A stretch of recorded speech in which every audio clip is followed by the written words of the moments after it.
आज हम लोग यहाँ डिस्कस करने वाले हैं स्टेबिलिटी ऑफ कॉम्प्लेक्स कंपाउंड। ठीक है, कि कॉम्प्लेक्स कंपाउंड अगर है, दो कॉम्प्लेक्स कंपाउंड दिया हुआ है, तो उनमें से कैसे जानेंगे कि किसका स्टेबिलिटी ज़्यादा होता है। ठीक है, तो जो पहला है आपका, वो कह सकते हैं नेचर ऑफ मेटल्स। ठीक है, नेचर ऑफ मेटल्स। ठीक है, नेचर ऑफ मेटल्स में है, आप कह सकते हैं if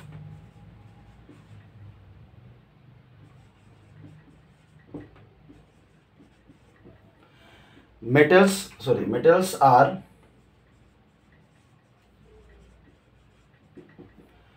present in same oxidation state,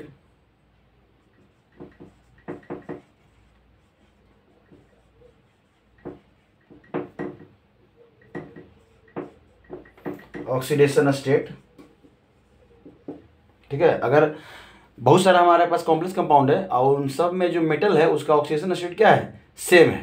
ठीक है,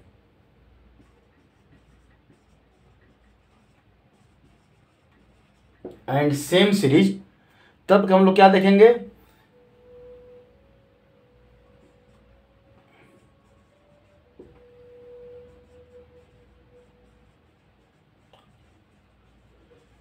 nuclear charge, then nuclear charge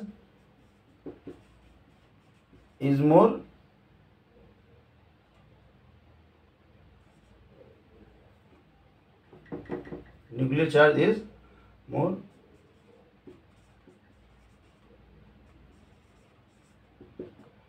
stability of complex is higher या मोर भी कर सकते हैं, कोई दिक्कत नहीं है। ठीक है, जैसे अगर एक ही सीरीज की बात कर रहे हैं तो हम लोग यहाँ से स्टार्ट करते हैं Mn से, मैंगनीज। आप देखिएगा यहाँ पे अगर एक सीरीज में है और उसका ऑक्सीजन नंबर सेम है तब की बात कर रहे हैं।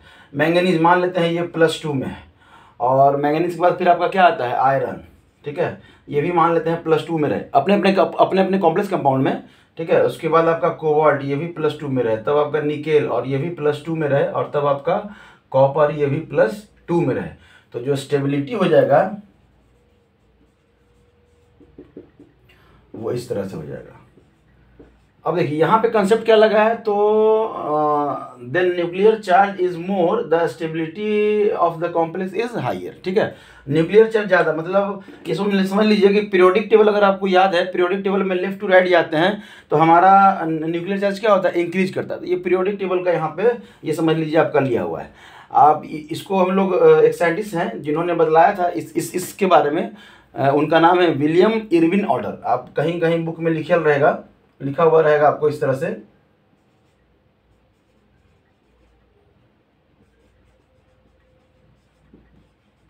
तो ये विलियम इरविन ऑर्डर है, इनके द्वारा बतलाया गया था कि अगर आपका जो मेटल है, सेंट्रल मेटल आइटम है, एक ही सीरीज का है और उनका ऑक्सीजन नंबर सेम है, तो उनका स्टेबिलिटी का जो ट्रेंड होगा वो कुछ इस तरह से होगा, न्यूक्लियर चार्ज पे डिपेंड करेगा। याद रखिएगा, न्यूक्लियर चार्ज ज़्यादा।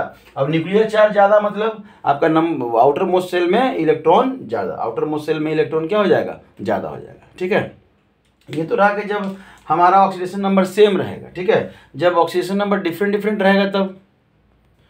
अगर हम लोग बात करें यहाँ पे सेकेंड पॉइंट्स की, हम लोग बात करें तो हाइयर लिख सकते हैं, higher the charge density on central metal ion, the greater is the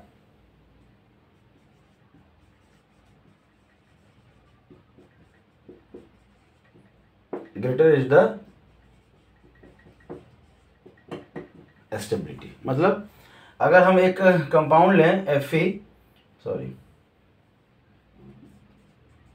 CN6 कर दीजिए, और यहाँ पे क्या कर दीजिए आप K4 कर दीजिए, तो इसमें जो ऑक्सीडेशन नंबर है आपका क्या हो जाएगा, +2 हो जाएगा। अगर यही आप कंपाउंड लें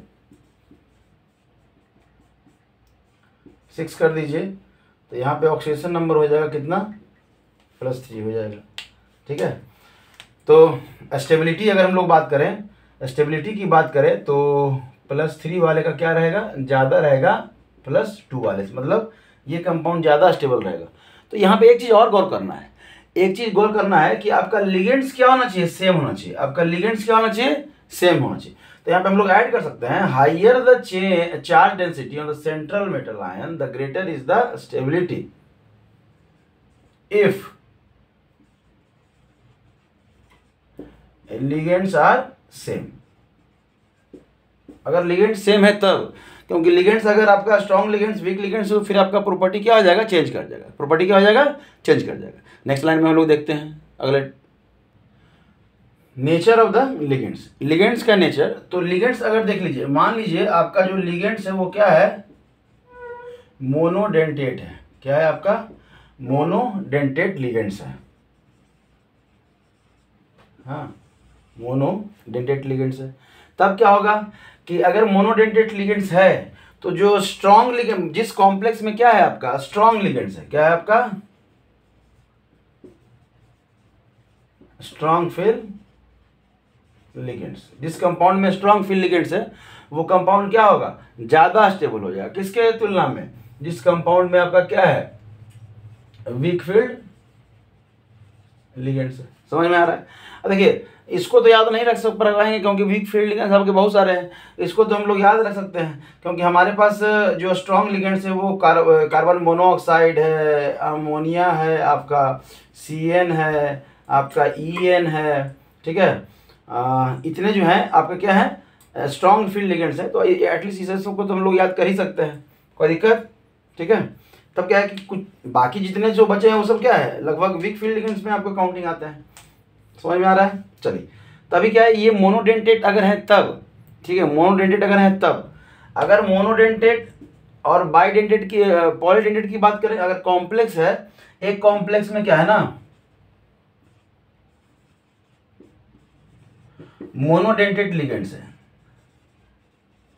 ठीक है, और एक कॉम्प्लेक्स में क्या है, पॉलीडेंटेट लिगेंड्स है। तो किस कॉम्प्लेक्स का स्टेबिलिटी ज़्यादा होगा, तो जिसमें पॉलीडेंटेट लिगेंड्स हैं उसका आपका स्टेबिलिटी ज़्यादा होगा, ठीक है। देखिए अगर दोनों में मोनोडेंटेट लिगेंड्स है तब तो हम लोग देखेंगे फिर स्ट्रॉन्ग फील्ड लिगेंड्स के, लिगेंड जो है ना स्ट्रॉन्ग फील्ड है तो वो ज़्यादा स्टेबल होगा, वीक फील्ड है कम स्टेबल होगा। लेकिन अगर मोनोडेंटेट और पॉलीडेंटेट की बात करें तो फिर ये देखने का जरूरत ही नहीं है, जो पॉलीडेंटेट है वही आपका क्या होगा, ज़्यादा स्टेबल होगा। समझ में आ रहा है, ठीक है। चलिए इससे भी ज़्यादा स्टेबल कौन होगा, जो आपका मैक्रोसाइकिल बना रहा है। क्या बना रहा है, मैक्रोसाइकिल बना रहा है। तो नेक्स्ट में हम लोग लिखेंगे, इसी में नेक्स्ट में हम लोग लिखेंगे कि अगर आपका कोई कॉम्प्लेक्स है जिसमें क्या है, पॉलीडेंटेट लिगेंड्स है, हाँ, और एक कॉम्प्लेक्स उसमें क्या है आपका मैक्रोसाइक्लिक है, मैक्रोसाइक्लिक लिगेंड्स। वो हम लोग पढ़े थे ना, चिलेट्स एंड चिलेटिंग एजेंट्स, जो रिंग का फॉर्मेशन कर रहा था, मतलब बाई पॉलीडेंटेट लिगेंड जो है जो रिंग का फॉर्मेशन कर रहा था उसी, वही क्या बनाता है, मैक्रोसाइक्लिक बनाता है, मैक्रोसाइक्लिक स्ट्रक्चर बनाता है। तो अगर ऐसा है तो आपका स्टेबिलिटी कौन हो जाएगा, उस कॉम्प्लेक्स का क्या हो जाएगा, ज़्यादा हो जाएगा। समझ में आया, कोई दिक्कत।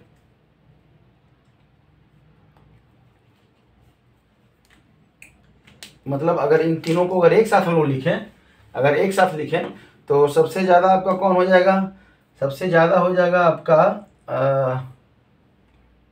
मैक्रो साइक्लिक लिगेंड्स, इससे कम होगा आपका पॉलीडेंटेट लिगेंड्स, और इससे कम होगा आपका मोनोडेंटेट लिगेंड्स, ठीक है। इसके एग्जाम्पल सब आप देख लेंगे, क्वेश्चन भी करवाएंगे, एक नया सेशन लेके आएंगे जिसमें कि आपको है ना उसका अलग से सिर्फ और सिर्फ उसी का क्वेश्चन रहेगा, तो ध्यान रखिएगा, ठीक है। अगर ये समझ में नहीं आ रहा है यहाँ पे कि मैक्रोसाइक्लिक क्या है तो आप यहाँ पे लिख सकते हैं चिलेटिंग लिगेंड्स, और चिलेटिंग लिगेंड्स जो है ना वो ज़्यादा स्टेबल कॉम्प्लेक्स बनाता है। Chelating ligands for more stable complex, ठीक है, स्टेबल कॉम्प्लेक्स। समझिएगा, थोड़ा हैंड राइटिंग हमारा बहुत ज़बरदस्त है और इसका कोई घमंड नहीं है हमको, ठीक है। नेक्स्ट हम लोग पॉइंट पे चलते हैं और लास्ट पॉइंट है आपका stability of complex compound in solution state.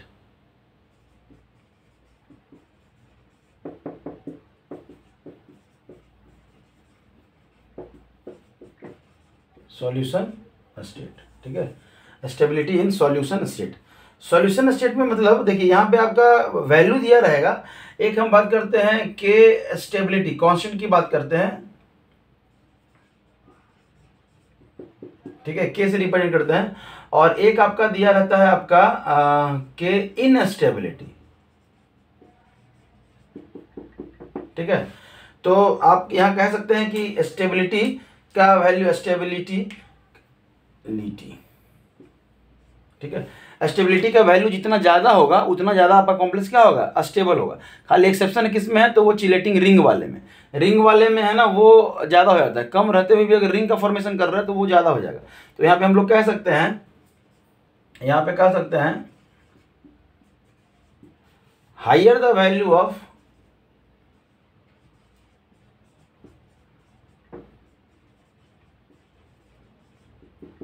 higher the value of K stability, higher will be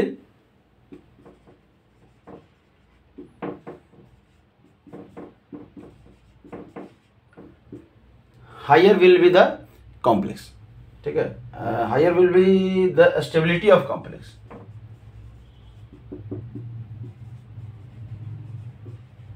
ठीक है। मतलब स्टेबिलिटी ज़्यादा तो ये ज़्यादा, और ये इन दोनों का क्या है, उल्टा रिलेशन। इन दोनों का क्या है, उल्टा रिलेशन। यहाँ पे कह सकते हैं कि ये directly proportional to 1/K in stability. मतलब इसका वैल्यू कम तो स्टेबिलिटी ज़्यादा, इसका वैल्यू ज़्यादा तो जाहिर सी बात है, नाम देख के भी लग रहा है ना, ये स्टेबिलिटी है तो स्टेबिलिटी का वैल्यू ज़्यादा होगा तो ज़्यादा होगा। इसका कम इनस्टेबिलिटी है, मतलब स्टेबल नहीं रहना, तो इसका वैल्यू कम होगा तो नहीं ज़्यादा स्टेबल होगा। समझ में आया? बस खाली एक्सेप्शन रख लीजिएगा कि जहाँ चिलेटिंग एजेंट्स है जो रिंग का फॉर्मेशन करता है ना, उनका स्टेबिलिटी कांस्टेंट जो है ना कम होते हुए भी क्या होता है, ज़्यादा स्टेबल होते हैं। तो चिलेटिंग वाले में खाली ध्यान रखिएगा, बाकी कहीं आपको कोई दिक्कत नहीं होने वाला है। ऐसा इसलिए होता है, ऐसा इसलिए हो रहा है कि स्टेबिलिटी आपका ज़्यादा हो गया। क्यों? क्योंकि के स्टेबिलिटी का वैल्यू ज़्यादा और इसका वैल्यू ज़्यादा, तो लिगेंड्स और सेंट्रल मेटल एटम के बीच में जो बॉन्ड है ना वो क्या रहेगा, स्ट्रांग रहेगा। जब बॉन्ड स्ट्रांग रहेगा तो उसको फिर हम लोग डिसोसिएट कर पाएंगे? बोलिए, नहीं डिसोसिएशन कर पाएंगे, ठीक है, मतलब तोड़ नहीं पाएंगे। जब तोड़ नहीं पाएंगे तो फिर कोई दिक्कत नहीं, मतलब कोऑर्डिनेशन बॉन्ड का नहीं, मतलब यहाँ पे जो स्टेबिलिटी है लिगेंड्स और सेंट्रल एटम का वो बढ़ जाता है, मतलब बॉन्डिंग जो है वो बढ़ जाता है, ठीक है। तो बॉन्डिंग बढ़ गया तो वो डिसोसिएट नहीं कर पाएगा, कम होगा डिसोसिएट करने का चांस, तो स्टेबिलिटी आपका क्या हो जाएगा, बढ़ जाएगा। अगर ऐसा क्वेश्चन दिया हुआ है कि arrange the following on increasing stability, increasing order of their stability, increasing order of their stability, ठीक है। तो इंक्रीजिंग ऑर्डर करना है, तो इन सब में हम लोग ऑक्सीडेशन नंबर अगर निकालें, देखिए अब ये ऑप्शन दिया हुआ है यहाँ पे, बच्चे कि हम बता रहे थे तो यहाँ पे बोलता है कि सर ये भी ऐसा कंपाउंड तो है ही नहीं। भाई ये क्वेश्चन दे दिया है, अब क्वेश्चन दे दिया है उस पर पहले वर्क करना है, बाद में देखेंगे कि सही है कि गलत है। तो हम लोग के पास ऑक्सीडेशन नंबर था, लिगेंड्स की बात थी, बहुत सारा बात था हम लोग के पास, ठीक है। तो सबसे पहले देखेंगे कि जिसका ऑक्सीडेशन नंबर सबसे पहले निकालते हैं, तो इसमें इसका ऑक्सीडेशन नंबर देखें तो हमारा क्या हो जाएगा, 0 हो जाएगा। इसमें ऑक्सीडेशन नंबर निकालें तो क्या हो जाएगा आपका, +3 हो जाएगा, क्योंकि यहाँ पे +3 है, इसका तो 0 ही होता है। इसमें भी देखेंगे तो कितना हो जाएगा, +3 हो जाएगा। इसमें देखेंगे तो कितना हो जाएगा आपका, +3 हो जाएगा, ठीक है। तो देखिए +3 +3 +3, तब है आपका कि +3 ऑक्सीडेशन नंबर सब में, इन तीनों में इसको छोड़ के, तो ऑक्सीडेशन नंबर जिसका ज़्यादा उसका स्टेबिलिटी ज़्यादा, तो इसका सबसे कम। अगर इसको हम 1 देते हैं मार्क्स, इसको 2 देते हैं, इसको आपका 3 देते हैं, और इसको कितना देते हैं, 4, तो सबसे कम किस में हो जाएगा, 1 में हो जाएगा, ठीक है। अब है कि 3 3 3, तब किस में है आपका, देखिए यहाँ पे ये कोबाल्ट और क्या है आपका, कोबाल्ट है, तब किस में होगा। यहाँ पे तो ये भी नहीं कर सकते हैं कि न्यूक्लियर चार्ज बढ़ रहा है, क्योंकि आपका सेंट्रल मेटल एटम क्या है, सेम है। तब हम लोग क्या देखते हैं, लिगेंड्स देखेंगे। तब हम लोग क्या देखेंगे, लिगेंड्स देखेंगे। तो लिगेंड्स में देखिए ये स्ट्रॉन्ग लिगेंड्स, ये स्ट्रॉन्ग लिगेंड्स, ये तो वीक लिगेंड्स है, लेकिन क्या है आपका पॉलीडेंटेट लिगेंड्स है। क्या है आपका पॉलीडेंटेट लिगेंड्स। और हम लोग बोले थे कि पॉलीडेंटेट लिगेंड सबसे ज़्यादा स्टेबल होगा मोनोडेंटेट। ये भी मोनोडेंटेट, ये भी मोनोडेंटेट, ये भी मोनोडेंटेट, तो 4 नंबर तो सबसे ज़्यादा हो जाएगा। ठीक है, अब आइए इन दोनों की बात करिए। अब इन दोनों में कौन ज़्यादा होगा, सोचने वाली बात है। यहाँ पे ये भी स्ट्रॉन्ग लिगेंड्स, ये भी स्ट्रॉन्ग लिगेंड्स। ठीक है, तो एक को चेंज कर दीजिए, एक को जो है ना क्वेश्चन में ये हमें लगता है मिस्टेक होगा, यहाँ पे H2O कर दीजिए, तब क्या हो जाएगा, ये वीक लिगेंड्स हो जाएगा। क्या हो जाएगा, ये वीक लिगेंड्स हो जाएगा। तब वीक लिगेंड्स से ज़्यादा क्या होगा, स्ट्रॉन्ग लिगेंड्स। तो आपका यहाँ पे और यहाँ पे तब लगभग सब कुछ आ जाएगा। एक ही क्वेश्चन में आपका सब कुछ आ गया। क्या क्या आ गया, पॉलीडेंटेट लिगेंड्स ज़्यादा स्टेबल होता है। तब है कि ऑक्सीडेशन नंबर, जिसका ऑक्सीडेशन नंबर ज़्यादा वो ज़्यादा स्टेबल, तो ऑक्सीडेशन नंबर कम तो ये कम हो गया। प्लस वीक स्ट्रॉन्ग, अगर सेम आपका मोनोडेंटेट लिगेंड्स है तो जो वीक लिगेंड्स है वो वीक होगा, स्टेबल कम होगा, और जो स्ट्रॉन्ग लिगेंड्स है वो स्टेबल आपका ज़्यादा होगा। तो लगभग कोशिश की है यहाँ पे सब कवर करने का। समझ में आ रहा है। एक ऐसा भी क्वेश्चन होगा, ठीक है, कि आपका पूछ रहा है which of the following complexes have higher stability. Stability किसका ज़्यादा होगा, तो सबसे पहले तो हम देखेंगे, देखिए यहाँ पे भी CD cadmium cadmium cadmium, metal तो सब में सेम ही है, तो न्यूक्लियर चार्ज वाला तो होगा नहीं। तब है ऑक्सीडेशन नंबर भी निकालिएगा तो सब में सेम नजर आएगा। तो आपका ध्यान जाना चाहिए किस पे, लिगेंड्स पे जाना चाहिए।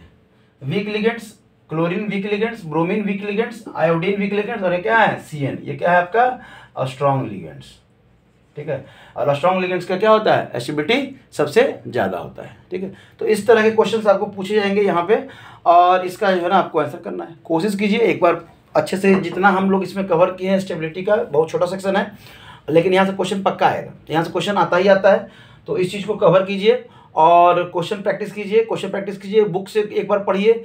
कुछ लगेगा कि प्रॉब्लम है तो आप हमको कमेंट करिए, वहाँ पे जो है ना फिर से हम वीडियो लेके आएंगे और इसमें नए नए क्वेश्चंस करेंगे, और आपका जो डाउट है उसको भी क्लियर करने की कोशिश करेंगे। ठीक है, थैंक यू।